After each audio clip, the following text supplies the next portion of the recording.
Hey, ¿cómo están? ¿Cómo han pasado? Sean bienvenidos a un nuevo episodio del podcast Escuela Link. Y esta semana también tenemos un mentor, como lo hicimos hace un par de semanas con Melissa. El día de hoy nos acompaña Jair Aldaz, que ya fue alguna vez invitado a este podcast y ya vamos a hablar con él un poquito. Y vamos a ver un tema súper interesante, igual unas cápsulas, igual de pocos minutos, más o menos unos 3 episodios igual esta semana, sobre un tema muy puntual y él nos va a ir explicando, nos va a ir abriendo un poco los conceptos de un tema bastante particular, de hecho súper importante e interesante, por así decirlo, y vamos a ir conversando sobre este tema en particular en esta semana. Antes que nada, igual agradecer a toda la gente que escucha el podcast, muchísimas gracias por eso, y cada día somos igual más suscriptores, hay más gente que ve el podcast y muy, muy agradecido por eso de ahí. ¿Qué tal, Jair? ¿Cómo estás? Bienvenido. Bueno, buenas noches con todos. Es la segunda vez que estamos en este podcast y ha sido interesante pues la nueva manera que se está gestionando el contenido. Lo mismo pues, Alfredo, felicitándote por esta nueva iniciativa. Gracias, ¿no? Gracias por tu tiempo y como decía Jair, va a ser nuestro tutor, digamos, mentor de la semana con el tema que va a ser específicamente gestión de procesos. Vamos a ver en las cápsulas qué es, consejos, casos de éxito, etcétera. Jair, cuéntanos, ¿por dónde empezamos? ¿Cómo va el tema? Bueno, te propongo hacer el primer aspecto de la importancia y los conceptos, más que nada la relación, ¿no? Y principal dentro de una práctica pues colaborativa y una práctica también en Gemba, como hablamos como hablaste, ¿no? En tus anteriores podcasts. Buenísimo, Jair. Chévere. O sea, siempre siempre hemos hablado del tema de procesos, o sea, creo que es medio muletilla, digamos, en la página, que hay que tener procesos, que hay que estandarizar, que el proceso es la clave. Otra vez subimos un meme ahí en LinkedIn, que o sea, siempre es el pilar, digamos, en todo lo que hagamos, ¿no? Pero, ¿qué es la gestión en sí de procesos, no? O sea, no es a dónde va, a qué se refiere en sí.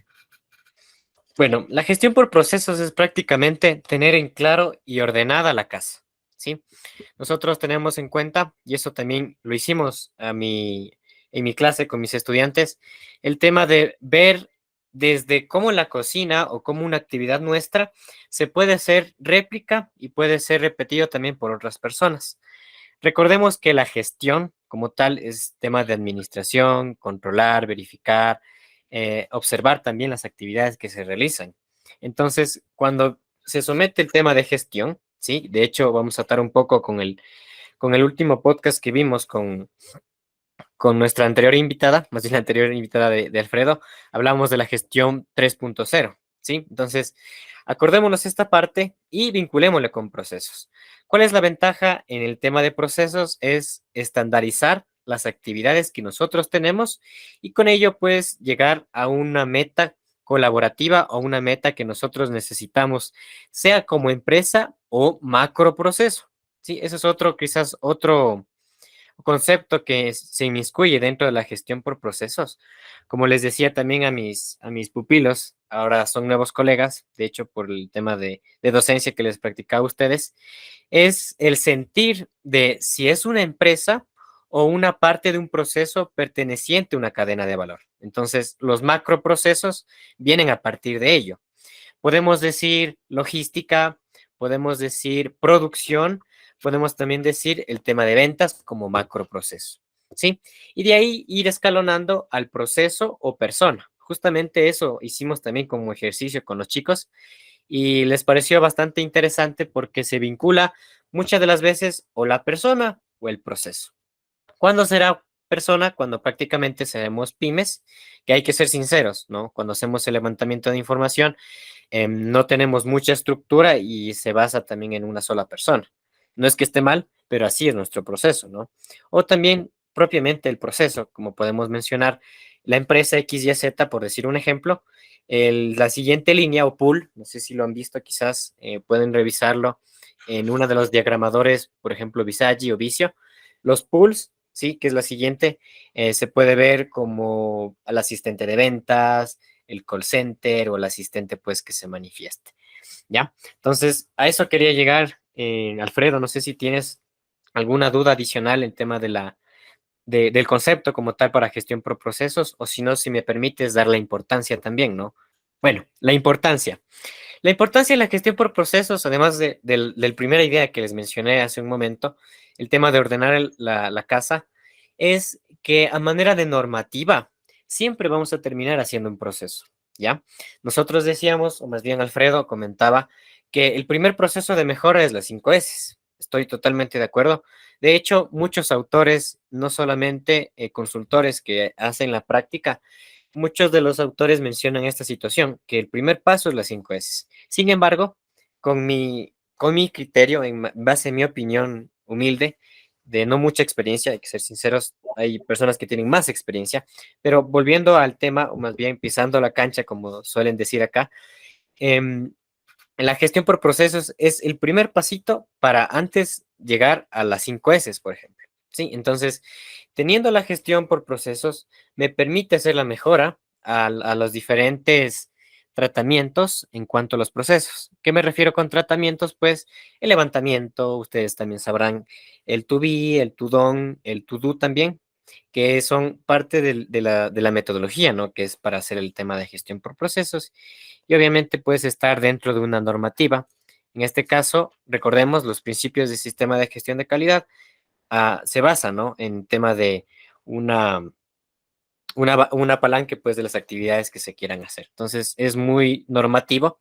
De hecho, con mis estudiantes también fue un poco engorroso para ellos porque cada cosa es importantísima dentro de la gestión por procesos. Si un círculo es doble círculo y es verde, sabremos que es una entrada.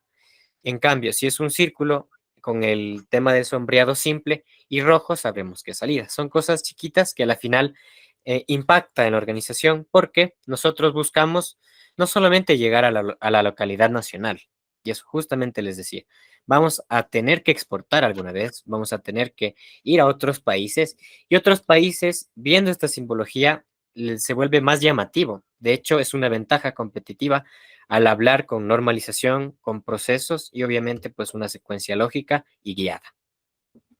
Genial, Yair. Sí, justo, voy a destacar lo que dice aquí. Hay un estándar, ¿no? A lo que escuchen, no es que yo me invento el diagrama y yo hago como me parece a mí, o sea, hay ya una nomenclatura, digamos, fija que eso ya igual ya te preguntaré en mucho más adelante el tema. ¿Para qué? Pues la gente que tal vez es medio nuevo el tema, nos vaya enganchando a esta parte, ¿no? Que hay una nomenclatura y se usa para ese tipo de cosas. Con esta última pregunta, que para ir cerrando la cápsula, ¿procesos solo para temas manufactureros o también servicios? Para servicios también, en efecto, prácticamente para toda manera o toda gestión de giro de negocio. El mismo, todos de hecho, todas las personas que están dentro de tu podcast, porque yo también soy fiel admirador del podcast, siempre estoy escuchando, y siempre se es con la manufactura y los servicios, ¿ya? Ahora, ¿cuál es la diferencia en tema práctico? Los servicios se hace un poco más abierto, se hace un poco más largo. Y les comento una pequeña anécdota para no alargarme quizás pues en la pregunta que me haces, Alfredo.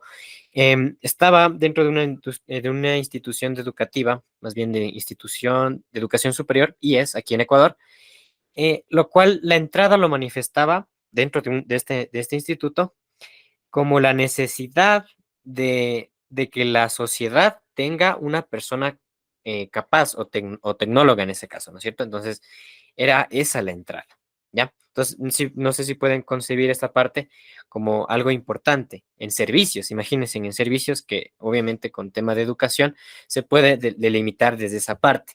Ahora, si me preguntan cuánto fue de largo el pliego, les comento que fue un A3. Entonces, el A3, ¿sí? Aunque eso sí fue el error, no desplegarlo al público, no tenerlos en un lugar visible, sino más bien en un fondo de un escritorio, bajo un vidrio. Entonces, eso era el A3 de todo el escritorio. Imaginemos nuestras bibliotecas de las universidades. Por ejemplo, yo recuerdo mucho mi universidad donde estudiaba en la biblioteca, era bastante grande. Entonces, todo eso era un mapa y era justamente de servicios. Buenísimo, Jair. Jair, con eso creo que vamos cerrando la primera cápsula, súper precisa, súper concisa, súper claro, y para ir agarrando los demás temas en las próximas. Jair, gracias, nos vemos en el siguiente episodio.